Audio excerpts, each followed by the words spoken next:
자, 오늘 함께 나눌 본문 말씀 같이 봉독하겠습니다. 오늘 함께 나눌 본문 말씀은요, 시편 22편 1절, 2절 말씀입니다. 봉독합니다. 내 하나님이여, 내 하나님이여, 어찌 나를 버리셨나이까? 어찌 나를 멀리하여 돕지 아니하시오며 내 신음소리를 듣지 아니하시나이까? 내 하나님이여, 내가 낮에도 부르짖고 밤에도 잠잠하지 아니하오나 응답하지 아니하시나이다. 아멘. 성경 말씀이니까 우리가 읽고 나서 아멘 하는데 지금 1절, 2절 읽은 말씀은 아멘, 저도 그렇게 되기를 하기가 좀 그렇죠? 참 마음이 무거워지는 내용이에요. 이 말씀이 끝까지 이러지 않은 게 다행이고, 이 시를, 이 글을 이렇게 짓고 이렇게 마음으로 노래한 사람은 왜 이런 말을 했을까 하는 생각을 하게 만듭니다. 자, 앞부분 한번 같이 집중해서 보면 좋을 것 같아요. 1절을 이렇게 내용으로 반을 나눠서 앞부분, 내 하나님이여, 내 하나님이여, 어찌 나를 버리셨나이까? 많이 들어본 내용 같지 않으세요? 구약 말고 신약에서, 신약 중에서 복음서에서 누가 한 말이에요? 예수님이 하신 말씀이에요. 언제요? 십자가에서 죽으실 때 조금 말은 달라요. 그죠? 뭐라고 하죠? 나의 하나님, 나의 하나님, 어찌하여 나를 버리시나이까? 라고 번역이 되어 있어요. 그러면서 원래 하신 말씀에 발음까지 써 있는데 엘리 엘리 라마 사박다니 라고 되어 있다. 그리고 우리가 신약 성경을 읽을 때 이상하게 모르겠는 외국어 같은 말을 써놓고 번역한 즉 뭐다. 그렇게 해설을 다는 부분은 대체로 아랍어라고 생각하시면 돼요. 왜 그러냐면 신약 성경은 기본적으로는 헬라어, 그리스어로 써져 있죠. 근데 그 당시 사람들이 썼던 말은 아람어거든요. 그러니까 아람어 말을 그대로 적기 위해서 거기다 적고 헬라어로 번역하면 이렇다 하루 설명을 달아놓은 거예요. 그러니까 엘리 엘리 라마 사박다니 예수님이 하신 말씀은 예수님이 아람어로 말씀하신 것이고 그 뜻은 나의 하나님 어찌하여 나를 버리시나이까 라는 뜻이라는 거죠. 그리고 이 뜻이 오늘 시편 말씀에서 나오는 내 하나님이여, 내 하나님이여, 어찌하여 나를 버리셨나이까 하고 말은 조금 다르지만 내용은 똑같아요. 그죠?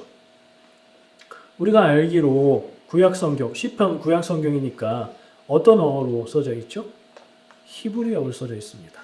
그러니까 신약성경에 쓰여진 헬라어도 아니고 예수님이 말로 하셨던 아람어도 아니고 히브리어로 써져 있는데 같은 내용이 시편 22편에 있다. 그럼 뭐가 먼저 써졌나 한번 생각해 보게 되죠. 생각 하나마나 시편 말씀이 먼저 써져 있는 말씀이죠.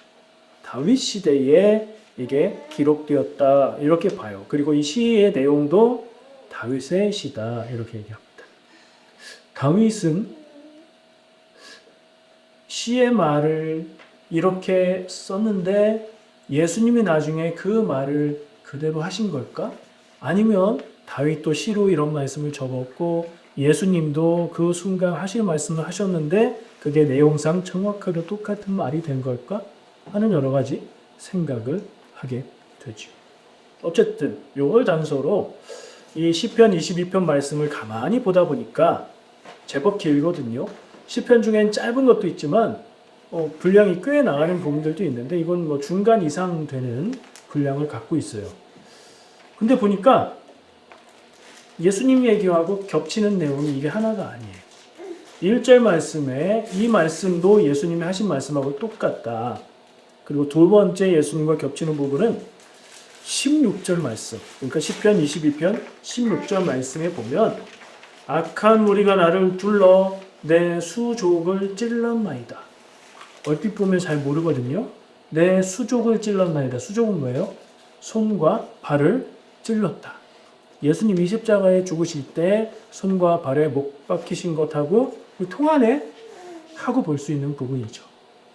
1절 말씀과 이 부분의 일치를 가지고 우연이다라는 생각을 할 수도 있는데 하나 더 있어요. 3개 정도 이게 근거가 있으면 무시 못할 거거든요. 18절에 보면 내 겉옷을 나누며 속옷을 제비 뽑나이다. 근데 이 18절 말씀이 고통스럽고 괴롭고 나를 대적하는 원수들이 나를 많이 괴롭힌다 하는 그런 내용에서는 이해가 되기는 하는데 문맥에서 되게 매끄럽고 자연스럽지는 않거든요. 근데 예수님이 십자가에 못 박히기 전에 로마 군인들에 의해서 그 옷이 벗겨지고 옷이 겉옷과 속옷이 나누어졌다 하는 내용이 나오잖아요. 그런 일치를 가지고 기독교에서 그렇게 보는 거죠. 유대인들은 그렇게 안 보겠죠. 신약에 관심이 없으니까. 기독교인들은 이 시편 22편의 말씀을 예수 그리스도에 대한 예수님에 대한 구원의 구세주 되심을 구약에서 다윗이 자기의 고통과 아픔을 노래하면서 동시에 예수님에 대한 예언을 하고 있는 시다. 이렇게 이해를 합니다. 그러니까 우리도 이 말씀을 볼 때 첫 번째 보아야 하는 것은 이 시를 썼다고 생각되는 다윗의 심정과 마음과 다윗이 하고 있는 말, 요거가 중요해요. 근본적으로 중요한 건 그거고 또 하나 잊지 말아야 될 것은 예수님의 십자가 죽으심의 사건에 대한 암시가 담겨 있다. 근데 생각해보면요. 다윗이 처음에 1절, 2절에서 이렇게 절망적인 표현을 하고 있는데 뒤로 갈수록 시편의 공통적인 특징이거든요. 탄식시, 괴로움을 얘기하는 시들의 특징인데 괴롭다, 힘들다, 죽겠다 이렇게 얘기하다가 뒤로 가면 하나님을 찬양하고 하나님의 구원이 내게 있습니다. 이렇게 끝나거든요. 예수님의 십자가 죽으심은 그 의미를 정확하게 가지고 있는 거죠. 예수님의 순환과 고통의 가장 극적인 자리이면서 동시에 그 십자가 죽으심을 가지고 하나님은 인간 구원의 일을 시작하시는 것.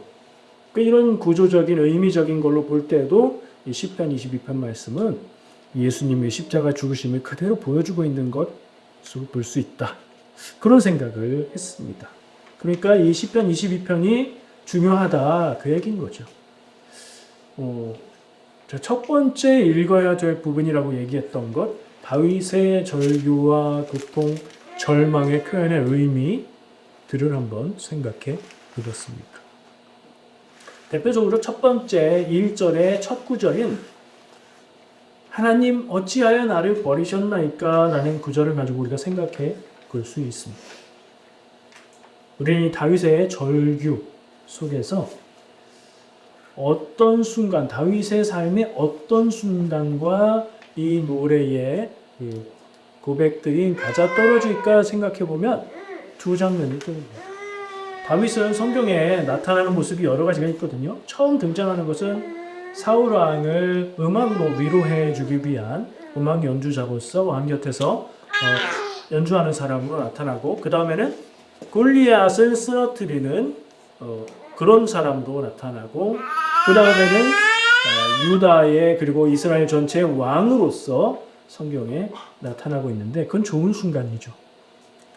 이 좋은 순간 사이사이에 고통과 절망과 괴로움의 순간이 있습니다. 기억하시죠? 어떤 순간이죠? 다윗의 삶에 제일 힘들었을 순간. 다윗을 죽이려는 사람이 있었어요. 왜요? 사울이. 다윗보다 앞서 왕이었던 사울이 다윗의 등장을 반가워했으나 다윗이 자기보다 더 크고 유명한 용사로 나타나는 것을 보고 시기해서 그를 죽이려고 하지요. 자기 곁에 있는 사람을 죽이려고 했기에 다윗은 떠났고 도망다니는 세월이 있습니다. 그 세월 정말 살 수 없는 한 나라에 살고 있는데 고대 국가인데 다른 나라로 가서 산다는 것도 어려운데 그 나라의 가장 강하고 높은 사람이 나를 죽이려 한다. 이건 꼼짝없이 죽는 수밖에 없는 것이거든요. 죽을 수 없어서 피해 다니는데 그 시간, 그 순간들이 얼마나 괴롭고 고통스러웠을까요? 죽음의 고비를 하나하나 넘기면서 어떤 마음이 들었을까요? 그 순간에 대비해보면 이 다윗의 고백, 하나님, 나의 하나님 어찌하여 나를 버리셨습니까? 딱 떨어지죠. 분명히 나의 하나님이셨는데 나에게 은혜를 베푸시고 나를 구원하는 분이셨는데 지금은 하나님이 안 계신 것 같고 지금은 하나님이 나를 버리신 것 같습니다. 딱 맞아 떨어져요. 제가 두 가지 순간이 있다고 했어요. 그런 고통을 겪고 왕이 되죠. 왕이 되면 영광의 순간 이어야 되잖아요. 근데 다윗의 인생의 영광의 순간은 오래 가지 않습니다. 다시 왕위에 올랐고 많은 일들을 하고 영광의 순간이 지속되는 듯 했으나 아들이 반란을 일으켜요. 그러니까 다른 누군가 대적자가 반란을 일으킨 게 아니라 아들이 반란을 일으켜서 자기 왕궁에서 쫓겨 도망치는 시간을 지내야 됩니다. 그리고 그 아들은 결국에 죽게 되죠.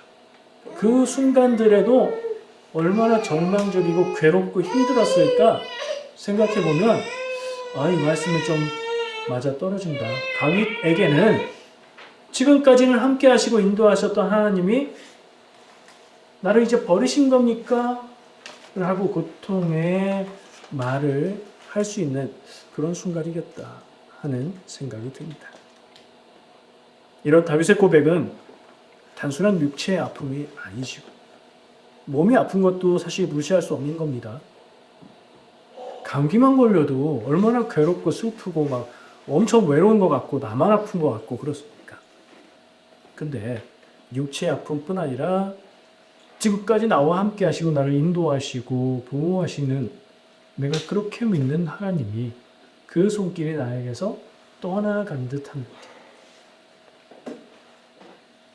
우리의 삶으로 비유하자면 우리가 하나님의 뜻이라 믿고 고백하며 이민을 선택하고 여러 가지 일들을 겪었는데 그 이민이 안 되고 캐나다에서 나를 보호하는 것 같고 막 이래봐요. 절망감이 들지 않겠습니까? 인생이 우울하지 않겠습니까? 그걸 그냥 우울하다는 말로 표현할 수 있을까요? 다윗의 인생과 이 시의 노랫말 고백들을 생각할 때에 그럴만하다. 당신 충분히 그럴 수 있다는 생각이 듭니다. 다윗 얘기만 하면 그게 무슨 우리에게 의미가 있겠습니까? 여러분, 우리가 살아온 인생을 돌아보면 어떻습니까? 다윗 정도 그런 삶의 고통스러운 순간이 있으셨나요? 연세 같으신 분들은 떠오르는 장면이 있을 겁니다. 어떤 분들은 다 끝난 줄 알았는데 끝이 아니네. 이게 끝이 없네. 지금이 이런 다윗의 얘기가 내 얘기네. 라고 말할 수 있는 순간일지도 모르겠습니다. 저는 인생이 아름답고 희망찬 거로만 보이는 걸요. 아직 아는 것뿐입니다. 인생은 고통과 절망이 다가오게 되어 있고요. 객관적으로 사람과 사람을 비교해서 누가 더 힘들다, 누가 덜 힘들다 말할 수 있겠지만 제일 괴롭고 힘든 건 뭐예요? 내가 힘든 거잖아요. 정말 마음을 다 내려놓고 아무것도 할 수 없고 고통스러운 그런 순간은 찾아옵니다. 그렇게 느낀다고 해서 믿음이 없는 거 아니야? 아니요. 믿음하고 관계없습니다. 믿음은 그 찾아온 순간에 어떻게 이기고 어떻게 받아들이고 어떻게 넘어가느냐의 문제지 고통의 순간이 오느냐 안 오느냐의 문제가 아닙니다. 왜 그럴까요? 왜 그럴까요? 도대체 살아가는 게? 인생이 왜 그럴까요? 인생은 원래 그런 겁니다. 인생의 파도는 누구에게나 찾아오고 우리도 그 고통의 파도를 이기기에는 너무 어리석고 연약한 존재이기 때문입니다.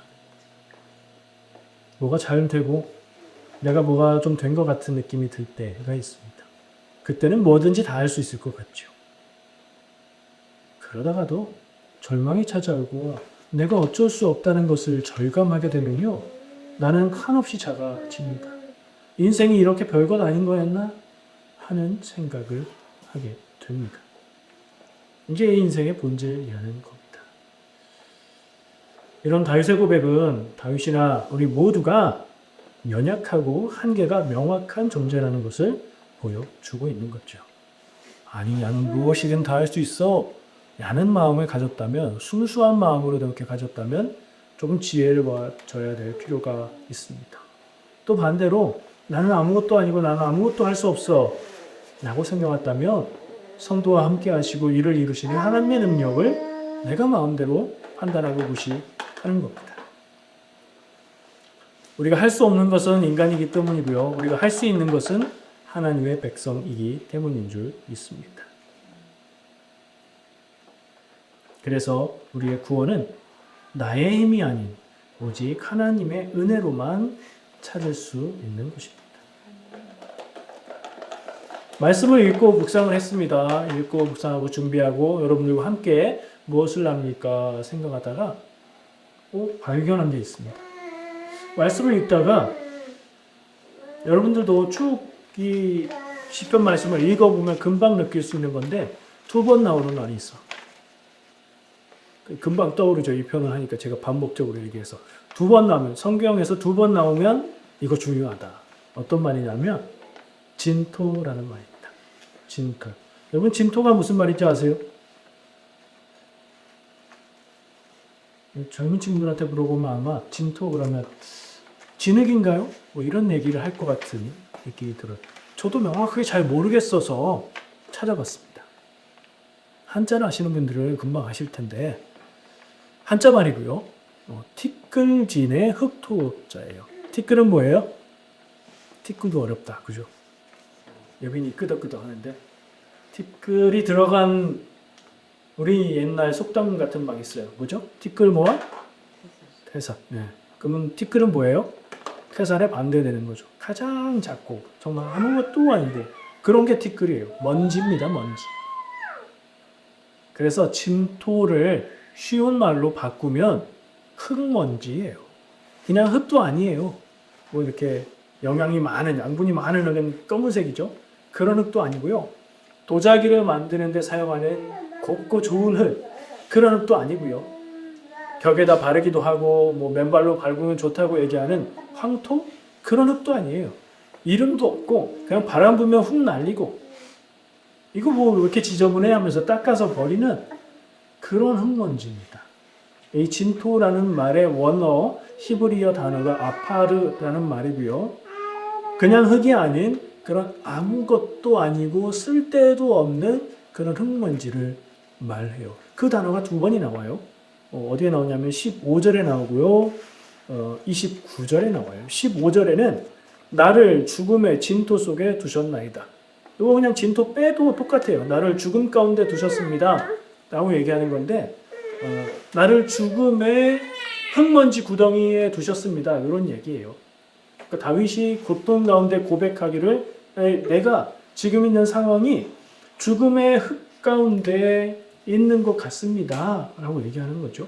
29절에는 진토 속으로 내려가는 자, 곧 자기 영혼을 살리지 못할 자도 다 그 앞에 절하리로다. 이렇게 기록하고 있어요. 이 진토는 그냥 흙을 얘기하는 의미겠죠. 땅 속을 얘기하는 거고 죽음을 얘기하는 건데 이 진토 역시 그런 같은 단어, 아파르라는 단어로 쓰고 있어요. 자, 여기서 놀라운 발견을 제가 하게 되는데요. 거기까지 찾아서 알게 되니까 떠오르는 사실이 있습니다. 흙먼지라는 얘기 제가 전에 설교 나눌 때 얘기했던 적이 있는 것 같은데 성경의 어딘가 다른 데에 이런 흙먼지라는 말을 한 데가 있어요. 궁금하시죠? 자, 하나님이 세상을 창조하시고 사람을 만드실 때에 사람을 무엇으로 만드셨습니까? 사람의 재료가 뭐예요? 왜 헷갈리시죠? 흙으로 만드셨다는 얘기죠. 창세기 2장 7절 말씀. 주보에 그 말씀도 프린트를 해놨어요. 거기 보시면 여호와 하나님이 땅의 흙으로 사람을 만드셨어요. 근데 그 땅의 그 흙이 여러분 뭐라고 생각하세요? 사람을 만드시는 건 뭐 특별한 재료가 아닐까? 아니, 그 단어가 원어가 아파르예요. 똑같은 말이에요. 같은 단어를 사용했어요. 그럼 무슨 얘기예요? 사람의 재료는 티끌, 진토, 흙, 먼지 아무것도 아닌 것, 줘도 안 닿는 것, 그런 걸로 만들어졌다. 아, 사람이 그런 존재다. 그 얘기를 하고 있는 말씀이 떠올랐어.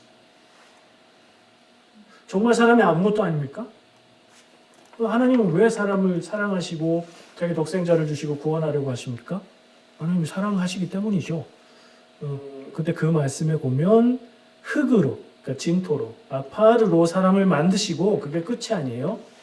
그 코에 생기를 불어넣으시니 사람이 생명이 됩니다. 라고 말하고 있어요. 그러니까 우리는 흙으로만 된 그런 존재가, 그런 흙먼지 티끌로만 된 존재가 아니에요. 거기에 더해진 특별한 재료가 있는데 그게 하나님의 생기, 하나님의 호흡. 그것은 다른 말로 하면 성령이라는 말로 번역되는 그런 말. 그래서 사람이 귀하고 존귀한 존재예요. 근데 존재상, 본질상, 그 재료상으로는 별 볼 일 없는 존재예요. 그래서 우리는 첫 번째 겸손해야 하고요. 내가 아무것도 아니다, 내가 별것도 아니다. 하나님이 없어. 하나님의 생기, 하나님의 성령이 함께하지 않으면 사람은 정말 아무것도 아닌 존재. 사람의 인생이라는 거 태어나서 살고 죽으면 그뿐인 아무것도 아닌 것이다. 그런데 하나님이 함께하실 때에 하나님이 사랑하시기에 우리 사람이 아름답고 귀하고 놀라운 존재가 될 수 있는 것이다. 그 하나님의 형상, 하나님의 생기, 하나님이 부어주신 성령이 없는 인생은 그냥 흙먼지뿐인 인생인 거예요.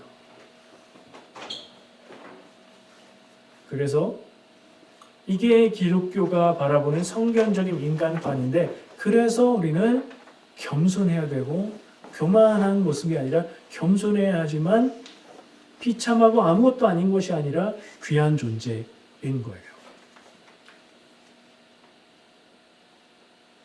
다윗의 노래에 2번 나오는 이 진토 아파르라는 말은 우리의 근원이 가장 하찮은 것과 가장 존귀한 하나님의 생기가 합해져 있다는 것을 알려주고 있습니다. 인간의 비참함, 죽을 수밖에 없는 존재, 대단할 것 없고 죄로 남을 괴롭게 만들고 스스로도 인생 괴롭고 죽어 없어질 수밖에 없는 존재인 것을 기억해야 됩니다.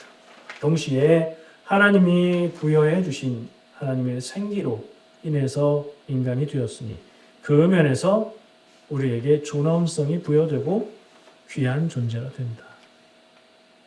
그러니까 내가 귀한 이유는 내가 대단해서 귀한 게 아니라 하나님이 사랑하시는 하나님 때문에 내가 귀한 거예요.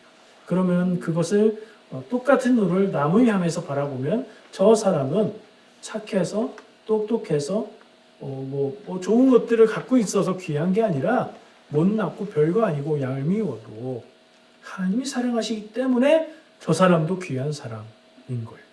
그 눈, 그 마음으로 나 자신을 바라보고 서로를 바라보는 것이 성경적인 관점이고 기독교적인 관점인 거죠.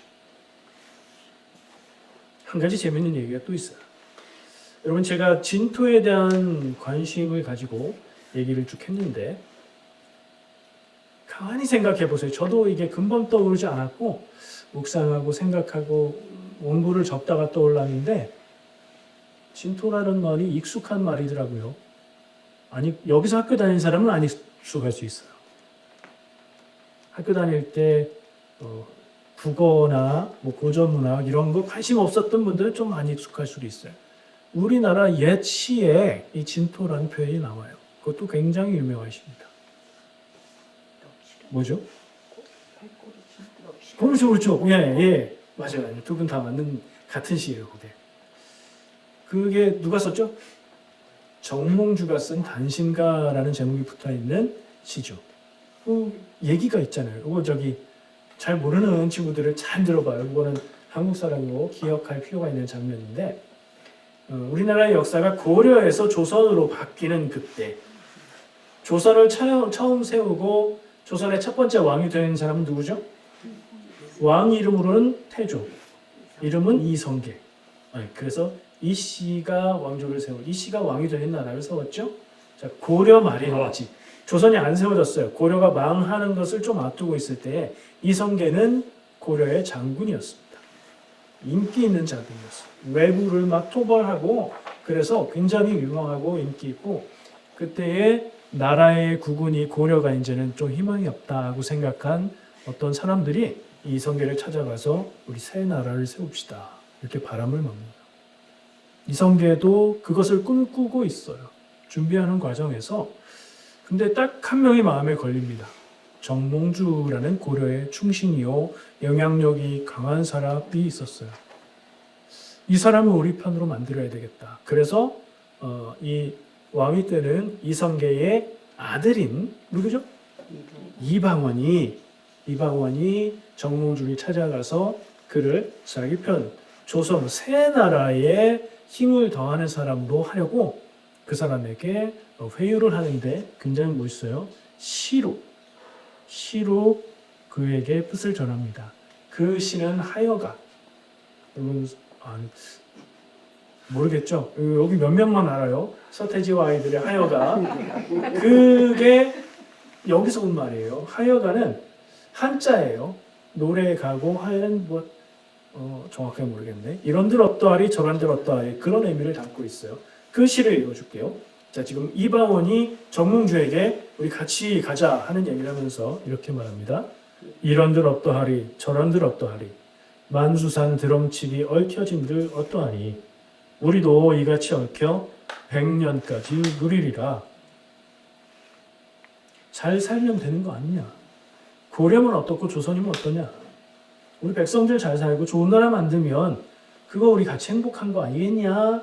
같이 가자. 이렇게 뜻을 전해요. 그랬더니 그 말에 대해서 정몽주는 우리나라 조상님들이 이 정도 수준이라고요. 자, 정몽주는 이렇게 답합니다. 시로 이 몸이 죽고 죽어 100번 고쳐주고 백골이 진토되어 넋이라도 있고 없고 임향한 일편단심이야 가실 줄이 있으랴. 원래는 한자로 적혀 있는 거예요. 근데 그걸 해석한 거라 현대적인 말로 그냥 풀어서 읽었습니다. 무슨 얘기죠? 내가 죽더라도 내가 죽어서 내 뼈가 진토 여기 나오죠. 진토. 흙먼지. 사람이 죽어서 매장을 해도 가장 오래까지 남는 게 뭐죠? 뼈예요. 화장을 해도 그게 좀 덩어리로 남아있어서 깨야 하는데 근데 그 뼈가 진토, 흙먼지가 될지언정 그래서 내 영혼이 있는지 없는지 모르게 될지언정 나는 임향한 일편단심 사랑의 노예인데 그 임이 임금을 얘기하는 거예요. 고려 임금, 고려 왕조, 고려 나라에 충성하는 내 마음은 변하지 않는다. 나를 죽일 수는 있겠지만 내 마음을 바꾸지 못한다. 라고 자신의 마음을 표현했어요. 어떻게 됐을까요? 그리고 그 말을 남기고 그 장소에서 죽었어요. 그 장소는 선주교라고 얘기하는 달이고요. 북한에 있어요. 개성에 있는 곳이라고 합니다. 이런 장면을 통해서 우리나라의 역사가 고려에서 조선으로 바뀌게 됐는데 그 대목에 딱 박혀있는 이 노래 뭐라고요? 단심가. 단심가는 어떤 표현에서 온 거죠? 일편단심. 임향한 일편단심. 일편단심은 무슨 뜻이에요? 또? 우리가 많이 써요. 일상적으로. 사랑하는 애절한 마음, 순수하고 간절한 마음을 표현하는데 일편단심도 한자. 한 조각, 일편, 단심, 붉은 마음. 한 조각의 붉은 마음. 한 조각은 작다는 표현이 아니라 쪼개지지 않는 하나라는 얘기고요. 단심은 사랑의 마음, 충성의 마음을 표현하는 그런 상징이에요. 붉은 마음이 그런 상징이에요. 고려를 향한 나의 충성의 마음, 사랑의 마음을 표현하는 거예요. 그래서 이제 이 이야기를 기억하는 우리나라 사람들 문화 속에 이게 남아서 애절한 사랑, 변하지 않는 사랑을 얘기할 때 일편단심이라는 말을 쓰는 거예요. 오늘 말씀의 제목을 위해서 저는 진토와 일편단심이라는 얘기를 했고요. 우리의 존재가 진토 같다. 우리의 삶이 진토 같다는 생각을 해볼 수 있죠. 오늘 그 다윗의 시와 이런 얘기들을 생각해 볼 때. 정몽주는 그런 아름다운 뜻과 마음을 갖고 있었지만 결국에 죽었죠. 근데 어떻게 됐어요? 뭐가 남았어요? 그의 그 뜻과 마음이 시로 적혀서 후손들에게 대대로 영원히까지는 모르겠지만 대대로 살아있지요. 그러니까 일편단심은 남아있는 거고 살아있는 거고 귀한 거고 진토는 비참하고 없어질 거고 죽을 거라는 얘기예요. 진토와 일편단심. 근데 그 일편단심이 진토 같은 사람에게서 나온 거잖아요. 오늘은 이걸로 정리를 해보고 싶어요. 우리는 진토에서 왔고요. 아파르라고 했죠. 흙먼지에서 왔고요. 그 진토로 돌아갈 겁니다. 아무것도 아닌 재료로 만들어진 별것 아닌 인생이라고 생각할 수도 있겠죠. 근데요, 그렇게 태어나서 살다가 사라지는 인생인데 우리는 한평생을 살면서 가치 있게 살려고 애쓰고 삽니다. 중요하다고 생각하는 걸 위해서 노력하면서 살지요. 누군가에게는 사랑으로 힘이 되는 인생을 살아요. 소중한 것을 지키면서 살지요. 물론 그렇게 살고 다시 아무것도 아닌 상태로 돌아가기는 합니다. 성경은 이것에 대해서 무엇이라고 말할까요?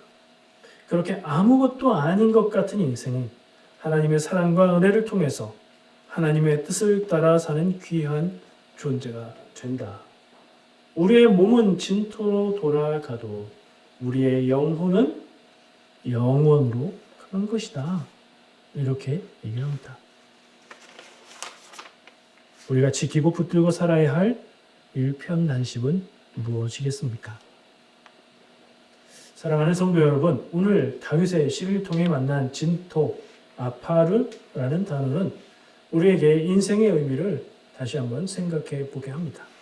우리는 흙먼지 같은 아무것도 아닌 재료로 만들어진 존재이며 다시 그 상태로 돌아갈 겁니다. 이 사실은 인간의 한계가 있고 연약한 존재라는 것을 인정하게 만들죠. 근데 성경은 하나님이 흙으로 빚은 우리 코에 생기를, 하나님의 영을 불어 넣으셨다 이렇게 말합니다. 이것이 바로 우리 인간 존재의 신비이며 존엄성의 근거입니다. 우리는 흙이지만 그 아래 하나님의 숨결을 담고 있기에 흙먼지처럼 사는 존재가 아닙니다. 우리는 창조주 하나님의 뜻을 이 땅에 이루며 살아가라고 부름받은 영적인 존재에 주고 있습니다. 우리는 살면서 만나는 고난과 고통, 외로움과 절망 앞에서 한없이 작은 존재이기는 하지만 하나님의 사랑을 받는 귀한 존재이기 때문에 의미 있게 살아갈 수 있는 줄 믿습니다. 그래서 우리는 어떤 두려운 일 앞에서도 쓰러지기는 하지만 무너지지는 않고요. 기도로 하나님의 은혜를 구하며 견디고 이길 수 있습니다. 우리의 겉사람은 진토를 향해 나아가지만 속사람은 날로 생기로 인해서 새로워지는 인생을 살아야 되겠습니다. 우리의 삶이 진토로 돌아가는 그날까지 우리 안에 있는 하나님의 생기를 따라서 오직 주님을 향한 일편단심을 지키며 그분의 뜻을 이루는 복된 삶을 살기를 주님의 이름으로 축복합니다. 기도하겠습니다.